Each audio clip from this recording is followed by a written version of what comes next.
Fala, meu povo. Sejam bem-vindos a mais um vídeo neste canal, ou melhor, na nossa comunidade. No vídeo de hoje vamos contar dois causos. O primeiro é dar frio na espinha, mas será um aprendizado. Já o segundo é um ensinamento sobre a esperteza, que pode ser usada tanto para o bem quanto para o mal. Tenho certeza que vocês vão gostar. Ficou curioso? Então tá bom. Vou parar de enrolar. Vamos para os causos.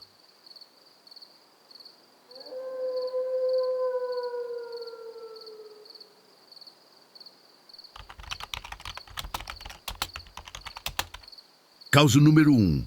A assombração da Semana Santa. Esse causo é contado pela Dona Bárbara Gomes e se chama A Assombração da Semana Santa.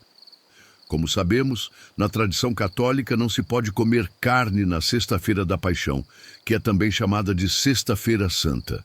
No entanto, Dona Bárbara disse que nem mesmo no sábado de Aleluia ela come carne, somente no domingo de Páscoa. Perguntaram para Dona Bárbara se ela já tinha visto alguma aparição ou assombração na Sexta-feira da Paixão. Ela disse que não, mas que viu algo que deixou todos com muito medo. Isso aconteceu em Santo Antônio de Goiás. Seu marido estava acompanhado de um grupo de amigos que queria jogar truco na Sexta-feira Santa. Dona Bárbara os advertiu, dizendo que nesse dia não podia jogar esse tipo de jogo, pois o coisa ruim atenta. Seu marido e os amigos ignoraram os avisos e jogaram truco no dia santo. E o mais curioso é que eles passaram esse dia na casa da Dona Bárbara e lá mesmo começaram a jogar. Dona Bárbara preparou o jantar para eles e fez um frango com farofa delicioso. Depois de preparar toda a comida, Dona Bárbara foi se deitar, pois como ela havia trabalhado o dia inteiro, estava cansada. Enquanto ela estava tentando dormir, escutava seu marido e os amigos gritando truco várias vezes. Eles jogaram por horas até dar meia-noite. Quando deu meia-noite, o coisa ruim pulou na mesa onde eles estavam jogando e o marido de Dona Bárbara gritou: "Bárbara, socorro!"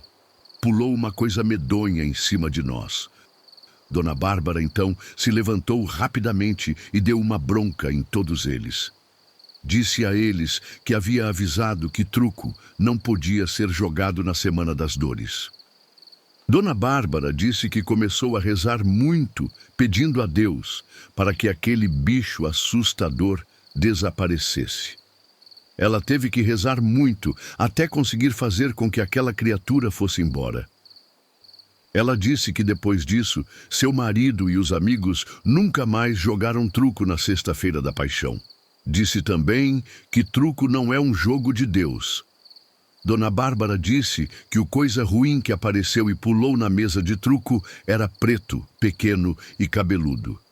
Ela disse que depois da reza, aquele bicho virou fumaça e desapareceu.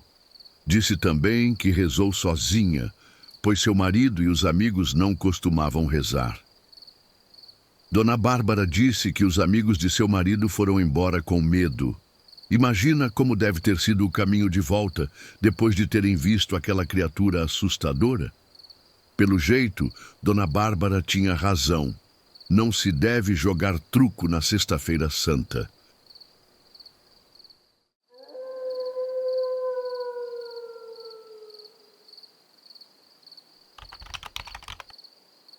Causo número 2. O homem astuto. Este próximo causo foi contado pelo senhor Carlos Vilela, de São José dos Campos, interior de São Paulo. O senhor Carlos disse que seu pai gostava muito de contar histórias.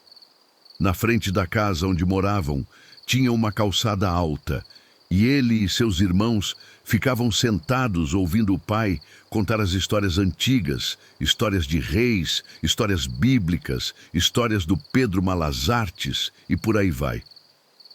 Para quem não sabe, Pedro Malas Artes é um personagem fictício original do folclore português, mas se tornou famoso no Brasil. Ele é conhecido por suas histórias de esperteza e engano. Ele é um anti-herói, um trapaceiro que usa a sua inteligência para tirar vantagem dos outros.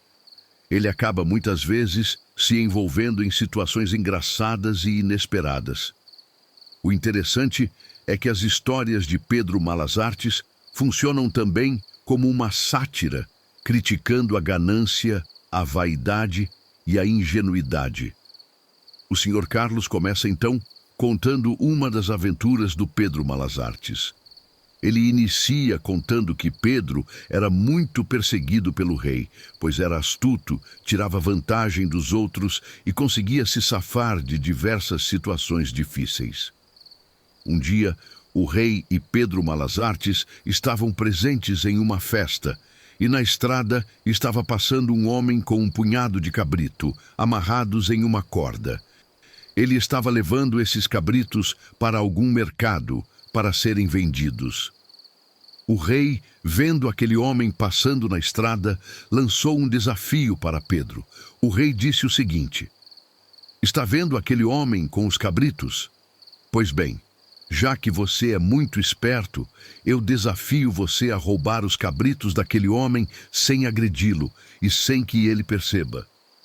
Ora, cá entre nós, parece uma tarefa impossível, pois o homem estava com os cabritos presos na corda. Pedro pensou um pouco, mas aceitou o desafio do rei. Ele então disse ao rei: "Ó rei, eu aceito o desafio, mas para isso vou precisar de um par de botinas e precisam ser novas." O rei aceitou o pedido de Pedro e deu a ele um par de botinas novas. Malas Artes pegou o par de botinas, foi até a estrada, porém mais à frente do lugar onde estava o homem com os cabritos. Nesse lugar ele deixou uma botina. Depois foi mais para frente ainda e deixou a outra botina. O homem com os cabritos seguiu caminhando até que encontrou a primeira botina que estava pelo caminho. Ele parou, olhou, viu que a botina era novinha. Olhou para os lados e viu que havia somente uma botina. Ele então pensou: "Tenho 2 pés, para que me serve somente uma botina." Ele então deixou a botina onde estava e seguiu viagem. Quando chegou mais à frente, viu o outro pé da botina. Ele então pensou: "Esse é o pé da botina que faltava. Vou deixar essa botina e os cabritos aqui, e voltarei para pegar a outra que ficou para trás." Pedro estava escondido vendo tudo aquilo. Quando o homem dos cabritos voltou para pegar a primeira botina, Pedro foi, pegou os cabritos e o pé da botina que lá estava e os escondeu no mato. Quando o dono dos cabritos voltou com a primeira botina, percebeu que seus animais e a segunda botina não estavam mais ali. Ele então largou a segunda botina por ali e foi procurar os cabritos. Pedro Malas Artes então foi, pegou a segunda botina e levou para o rei os cabritos e o par de botinas. O rei então ficou admirado com a esperteza e astúcia de Pedro. Pessoal, agradeço muito por assistirem até aqui. Se você gosta deste tipo de conteúdo, te convido a se inscrever no canal. Vai ser um prazer ter você conosco. Deixe nos comentários a sua opinião. Vou gostar muito de saber. Se você quiser compartilhar algum relato que conheça, fique à vontade. Deixa o seu like se você gostou, pois ajuda muito o nosso canal. Vamos procurar trazer sempre as melhores histórias para vocês. Um forte abraço e até o próximo vídeo.